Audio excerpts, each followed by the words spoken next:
Welcome back. We're continuing the news. In this evening's health report, Shamela Pullen looks at deep neck space infection. Is brought to you by Tetley Super Teas, packed with vitamins and chamomile to calm you down. Deep neck space infections are serious infections that happen deep in the neck.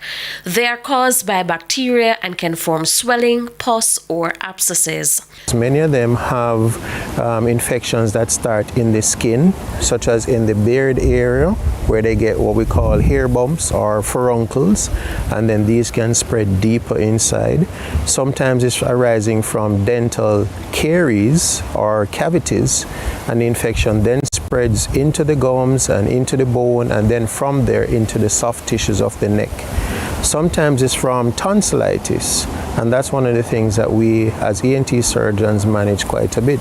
The condition is not very common, with only about 15 cases seen over a 2.5-year period at the University Hospital of the West Indies. There's progressive swelling, redness of the skin. The skin develops a kind of a thick, brawny appearance where the pores look wide open, and then gradually that swelling can continue to the point where the patients may develop compression and obstruction of the breathing passage. They may also develop high fevers and become very unwell. So those are some of the symptoms of the deep neck space infections. Treatment often requires immediate admission to hospital for intensive medical and sometimes surgical care. Anyone with a swelling or infection in the neck or face should seek medical attention without delay. In hospital, in addition to the antibiotics, they're given medications to reduce inflammation and pain, and they're taken to the operating room for surgical procedures where we can open these spaces and drain the infection.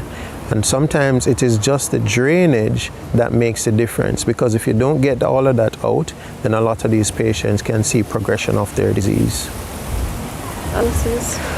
So the prognosis, if appropriately managed, is actually very good, but we do see instances where patients actually die. With your health report, I'm Shamela Pullen, wishing you good health.